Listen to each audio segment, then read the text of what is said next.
l'intronisation d'Aaron et de ses fils. Ça se passait ainsi, ou cela devait se passer ainsi à l'époque du Temple, déjà depuis Moïse, dans le tabernacle.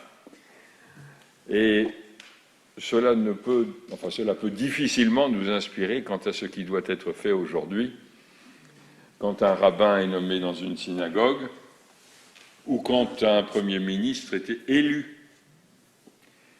Mais il y a un verset qui est très curieux, particulier. Dieu dit à Moïse, « Hak'el et kol ha'eda », ce qui veut dire « réunit toute l'assemblée ».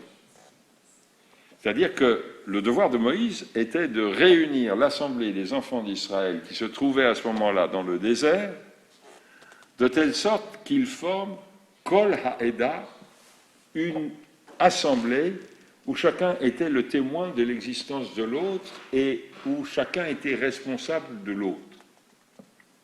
Et le verset se poursuit ainsi, Vatikahel ha'eda, ce qui veut dire et elle se réunit, l'assemblée.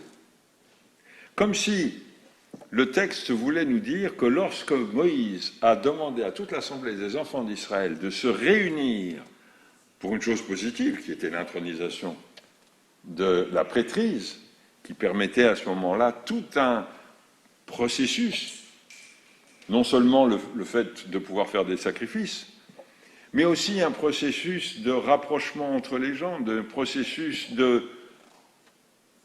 qui permettait à chacun, lorsqu'il avait eu un problème, de pouvoir l'exprimer, ou lorsqu'il avait accompli un acte qu'il considérait comme étant un acte négatif, de pouvoir le dire à travers tout un système de rapprochement et de sacrifice.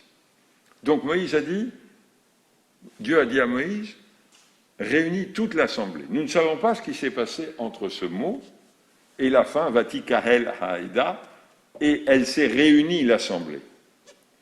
Mais nous pouvons penser que Moïse a su convaincre ses contemporains de l'importance de la chose et leur a fait entrevoir tout ce que cela voulait dire pour le futur, c'est-à-dire bâtir une société dans laquelle chacun est responsable de soi, mais chacun, étant le témoin de l'autre, est aussi responsable de l'autre.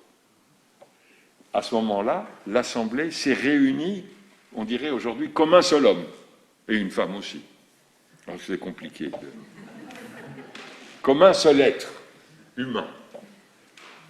L'Assemblée a été, en quelque sorte, les individus ont ressenti le besoin impérieux de se réunir sans que Moïse ait besoin de répéter sa demande, et en quelque sorte, c'était un élan de la part de cette assemblée.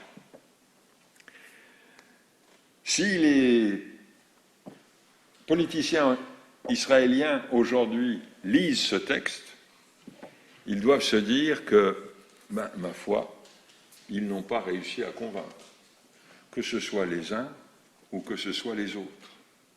Et qu'on se retrouve, enfin ils se sont retrouvés dans une situation qui est la même depuis la première de ces 4 élections qui se sont déroulées. Mais il y a des différences. Il y a des différences que vous avez peut-être remarquées. Il y a 2 partis qui ne faisaient pas partie, qui n'avaient jamais été élus au préalable. Un parti arabe lié aux frères musulmans et au Hamas, d'où l'on voit quand même qu'en Israël, il y a une liberté pour la population arabe israélienne. Et puis, ce qui est préoccupant pour nous et pour eux, mais ce qui est plus préoccupant pour nous, c'est le parti de l'autre côté. Le Premier ministre a voulu réunir plusieurs groupuscules, dont l'un était dirigé par un certain Smotrich, et l'autre, enfin il y en a eu 3, mais le troisième par un certain Ben Gvir. Et il faut savoir que ce parti a été réuni à l'intention, enfin c'est le Premier ministre de la précédente législature, puisqu'on est dans une nouvelle, qui a voulu créer ce groupe. Et dans ce groupe, il y a des gens traditionnalistes sur le plan religieux, ce qui est tout à fait louable, mais surtout homophobes, xénophobes, et qui n'aiment pas tellement partager avec les femmes. Parce qu'on voyait d'ailleurs, pour ceux qui ont regardé les images télévisées, que lorsque Smotrich a parlé, il y avait son épouse derrière lui, mais il n'y avait que des hommes sur la tribune. Et il en allait de même à l'intérieur de la salle. Il n'y avait que des hommes. Et en ce qui concerne Ben Gvir, c'est quand même un fidèle du Rav Kahana dont le mouvement avait été interdit par la Knesset il y a 18 ans, je crois. Et lorsque Kahana a été élu néanmoins et est monté à la tribune de la Knesset, à part 2 députés, tous sont sortis, dont le Premier ministre Yitzhak Shamir, qu'on ne pouvait pas qualifier autrement que d'indur.